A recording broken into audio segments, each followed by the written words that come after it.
Hello and welcome to Coffee with Carey. Thank you for stopping by today. We are going to be a safer bunch of women after this video today. I wanted to accumulate some tips on how to be safe. We've talked about online dating safety. There's a new episode coming up this week, if not already coming up next week, on how to be safe when we're meeting people on the internet, how to avoid those scams. But today I wanted to talk, there's so much in the news with so many of the crimes being reported on gender, race, sexuality, ethnicity. I just wanted to put out some safety tips for my ladies here. That's what we're doing today. Please stick around. I promise I will make this as quick as I can, but I want to give you some helpful hints on how to be safe out there in the world, whether you are in your car or walking or in a parking garage. Those are the most common places that women are not safe, and let's talk about that right now.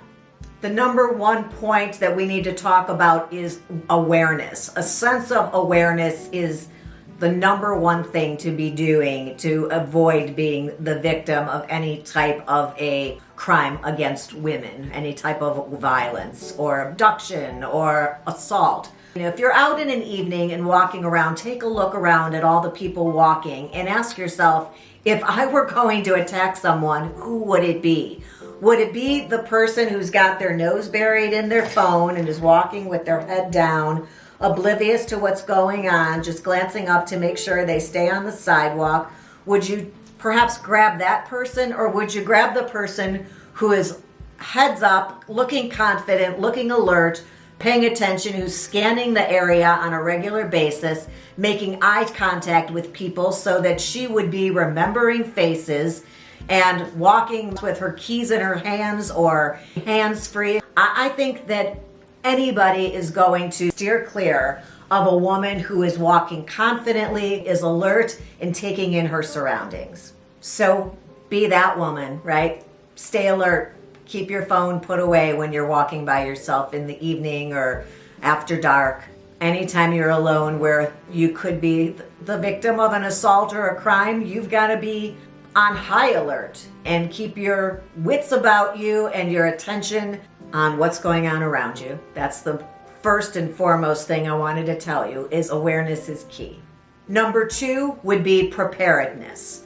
To go out there and never have considered what you would do in the worst case scenario of somebody grabbing you from behind, or somebody grabbing you from in front of you, or somebody jumping into the back of your car. Play through these scenarios in your mind to know what you would do so you won't be taken off guard should something horrible happen. You want to know and have practiced in your mind how you will defend yourself. That is what the experts say.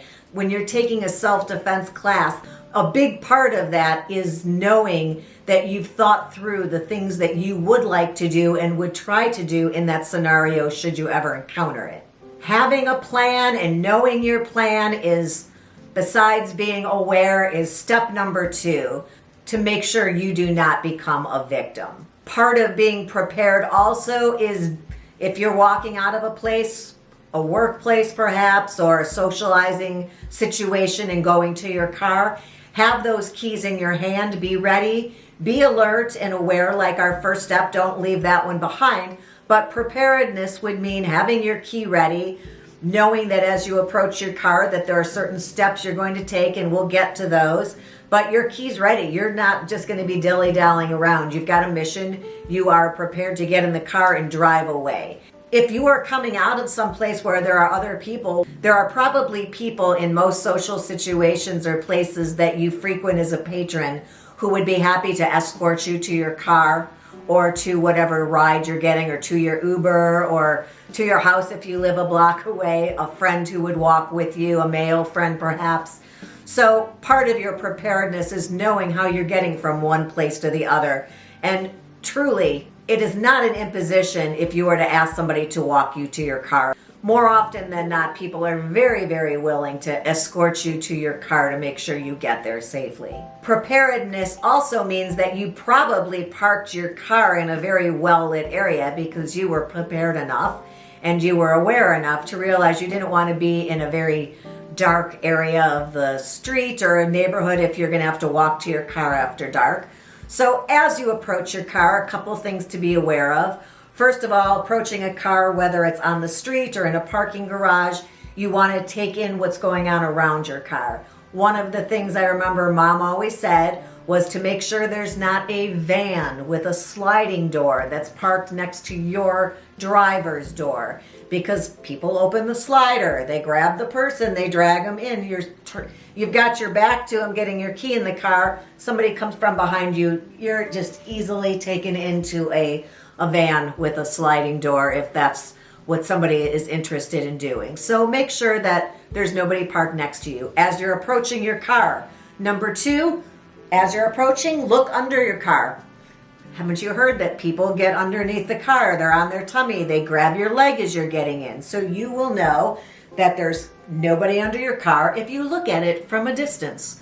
Also, before you put that key in the car and get into the front seat, before you unlock it, once you get the light on in the car, check out the back seat. Make sure nobody's there. These are 3 places that you can check to make sure no one's around you who could take advantage of you being alone on a dark street or in a dark parking garage at night. Now, once you get into your car, are you going to sit there and check your phone and change the radio station or put in music? No. That's when a lot of people run into trouble. Instead, you start the car, go. Just get out of there. You can do on the street, you can find your music. You can check your phone when you are at a stoplight if you absolutely must. But don't sit in your car and dilly-dally with your phone once you're in your car, because people can get in through your passenger door. Make sure you just get in, lock all the doors, and get out of there. That would be your best choice for safety reasons. Okay, so you are in the car and somebody motions for you to pull over or open your window. Unless that's a marked police car, no, you're not doing that. You are not going to do that. In fact, if someone is following you or motioning to you, you need to go somewhere. You need to drive to a very, very busy, like mini mart gas station or the fire department or a police station, somewhere very crowded with a lot of people there. That's what you're going to do, as opposed to getting out of your car or pulling over so somebody can tell you that your light's out or something sticking out of your car. It's a trick a lot of times, so no need to fall for that one. Just ignore that and go somewhere. You can check your own car, pull over when you're somewhere safe, and make sure you don't have your gas cap hanging or a tail light out. Do that on your own time, not with somebody telling you to pull over. Also, another tip, if we're still in the car situation, is that if you feel unsafe in any situation, you thought somebody was following you, or you're in an area that you, after dark, that you don't feel that you should be, one of the tips would be to always leave space between the front of your car and the car in front of you at a stop sign or a red light, so that if anybody were to approach your car or get out of their car behind you, you can easily have room to maneuver out from behind that car and drive through any red lights, or just take off without a problem, not boxed into a very tight space between 2 cars. You've left yourself room to maneuver out of there. Now let's say you don't have a car. This is a walking situation. First of all, let me encourage you, as the professionals do, to not be walking alone, to walk as a group, to plan that and have prepared already that you will be walking with more than one person or with a group. That would be ideal. But if you are walking and you feel that somebody may be following you, what do? Cross the street. They cross the street, run. You don't have to wait for somebody to catch up to you. You're allowed to run at any time you want. So run to somewhere busy that you know up ahead. Try to stay on a lighted street. Try not to have parked your car somewhere where you're going to be walking in the dark, so that you can stay underneath the street lights on a bright street as you are walking. If someone is harassing you or following you, your job is, 1, to attract attention to yourself.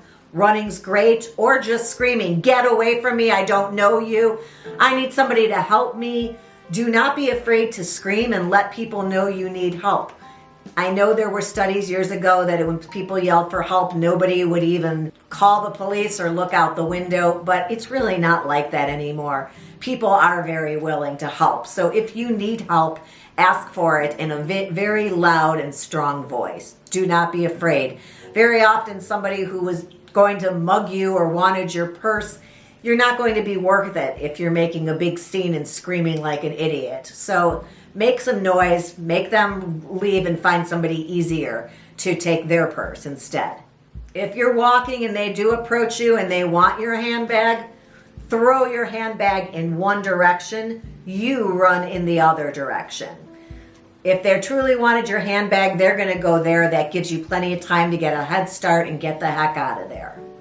Now let's say in another scenario that you're not walking, you're not just getting into your car, but you're already in a situation where you are in a vehicle with somebody. What do you do if somebody has jumped into your car and are telling you to drive somewhere? Well, you probably know, as my mother used to always say, and on every show about safety, they've been saying for years, to never go to a second location. You are much better off putting up a fight and refusing to get in a car to be taken somewhere else that likely we will not survive a second location. They need the privacy in order to harm us. So instead, make a scene, put up your fight, already have pictured in your head how you're going to fight. We'll talk about that in a second. Don't be talked into a second location. As soon as they mention a second location, this is your opportunity to fight this out here with everything you have, because you're not going somewhere else. And if you know that and you're prepared for that, you'll be ready for that. So somebody jumped into your car, as I was saying, you're in the driver's seat, they're telling you to go wherever they're telling you to go. Crash your car into a light post or a stop sign at a busy, or another car even, in a busy intersection. The bags will go off, your horn will go off, this will create a scene. You can then get out of the car. People will be drawn to this accident. That's the best way to avoid this situation, is find a crowded intersection and crash your car.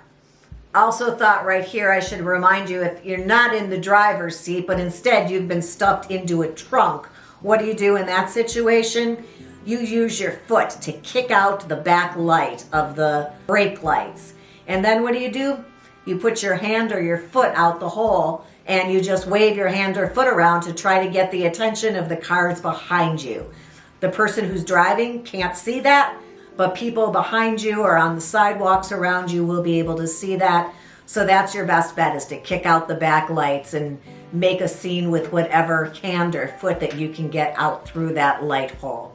Also thought I would warn you right here that pepper spray doesn't work on everybody. I did not know that, but in doing my research, I found out that there's about 20% of people with whom pepper spray will have no effect.